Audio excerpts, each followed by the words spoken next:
各位网友大家好，我是鲍明。这期话题我们说一说解放军开始装备便携式的氧气机，印军三葡萄心理不理解。最近呢，中央电视台采访西藏边防军人的时候，报道了我们的战士携带的便携式的氧气浓缩器。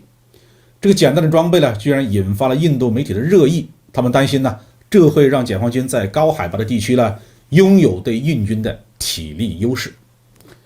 便携式氧气浓缩器，这是我们很熟悉的产品呢，特别是在疫情期间，很多人都购买了这种设备。这个设备的原理很简单，先把大气吸进气缸，然后压缩到几十倍大气压，用佛石颗粒把氮气吸走，留下几乎是纯净的氧气，然后呢再把氮气排出去。一般制氧机里面呢有2个气缸轮流工作，就能持续不断的提供氧气了。在制氧机出现之前呢，医院里面或者是高原地区一般是用氧气瓶或者是氧气枕头来供氧。这2种设备储存的氧气都是有限的，用完了就得换。而制氧机的出现呢，就解决了持续供氧的问题。一般的医用或者是家用制氧机都要使用220伏的电源，这个在家庭或者是后方医院是可以做到的，但是野外使用的话就不方便了。好在中国是一个制造大国，有各种各样的办法来解决这个问题。我们的手机、笔记本电脑、新能源汽车的发展，大大的提高了我们的锂电池的制造水平和能力。锂电池是一种很好的移动式的储备电源，能不能用它来开发移动制氧机呢？其实这种产品呢已经上市了，在电商网站上就可以找得到，2公斤左右的重量，可以持续工作几个小时。当然了，价钱有点贵。民用移动制氧机肯定不能直接给我们的野战部队使用呢，还要对它进行一定的适应性的改造，让它不怕水、不怕摔，噪音更小，续航更久，才能够进入到军事装备的行列。2公斤这个重量呢，对解放军战士来说也是可以承受的。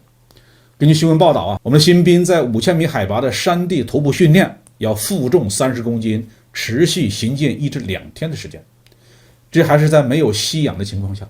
如果能够一边吸氧一边走，战士的实际体能还可以再提高。便携式制氧机几千上万的价格，对军事装备来说呢，也是可以接受的。花这么一笔钱，就能够改善我们战士的心肺功能，拥有充沛的体力，就算是和对方肉搏，胜算也更大。我们再来看看印度方面的反应。有一名叫做丁尼的退役印军上校说，没有什么能够替代自然适应，在那个海拔高度，通过外部手段提高人类的耐力是有限度的。此外呢，呼吸和肺部问题并不是这些海拔高度的唯一问题。还有的印度军官认为，多一样装备就多一样麻烦，把制氧机拖来拖去是很费力的，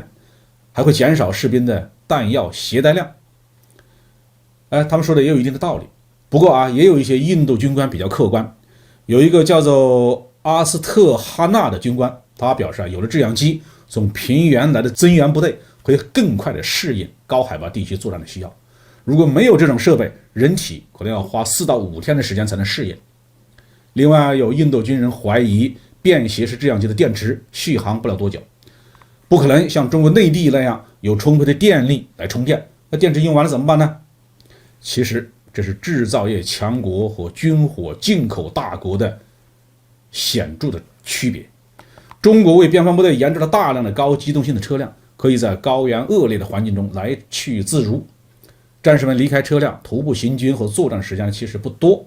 车上可以携带柴油发电机或备用的制氧机，没电了我就可以换一台满电的了。印度方面虽然也很重视高原车辆的问题，但是因为工业基础薄弱，造不出好用耐用的高原型号。在2020年呢，人们甚至发现印度军方偷偷的购买中国民营企业制造的沙滩车，送到高原上去充当全地形车。中国强大的制造业对解放军战斗力的支撑远远不止制氧机这种小设备，